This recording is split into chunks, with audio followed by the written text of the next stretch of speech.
Lots of people in the Eazl Career Lounge and also people that I've been working with in person are always asking me how to get more LinkedIn recommendations. So I'm going to give you two different recipes for doing that. All right, the first recipe is to blame it on Eazl. So because you're taking a LinkedIn profile building course or a career management course, it's easy to go to an ally, maybe a friend or a colleague, somebody who you know appreciates your work, and just tell them, hey, I'm working on building a great LinkedIn profile because I'm in this course. So if you could help me out with a recommendation, that would be great. That's part of the course.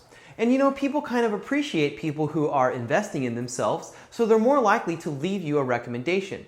And also remember, if you're in any Eazl career management course that includes the LinkedIn modules, you will have access to word tracks where you can basically just copy and paste recommendations either that you're giving, or if you're asking people for a recommendation, there's also templates in there for asking for recommendations. The only nuance that I would suggest is I would suggest that you tell them exactly how to leave you a recommendation, because a lot of people have never left recommendations before.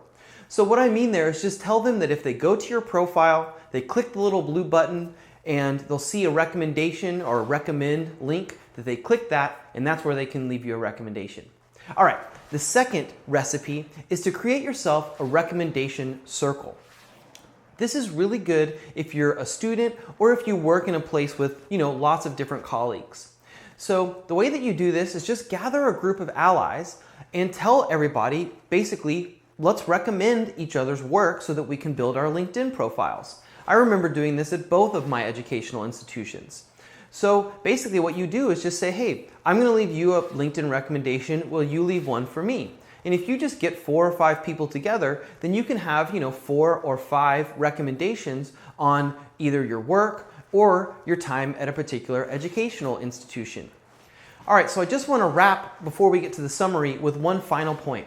If you're about to leave your position or you think you're going to be changing jobs soon, I would get your recommendations right away, before anybody knows that you might be leaving.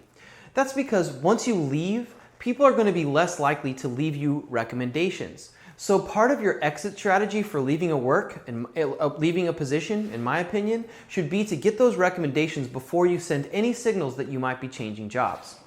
All right, so just to wrap up here, one way to get recommendations is to just tell people that it's part of a course that you're doing and that you need their help to give you a recommendation. People will appreciate that you're investing in yourself. The second way that I'm going to recommend to you is that you can start a recommendation circle. Just get allies around you, either in your workplace or from your university or institution, and leave each other recommendations. It's a really healthy, mutually beneficial operation. And finally, if you're planning on leaving a position, that's a really good time to get your recommendations before you send any signals out that you might be leaving.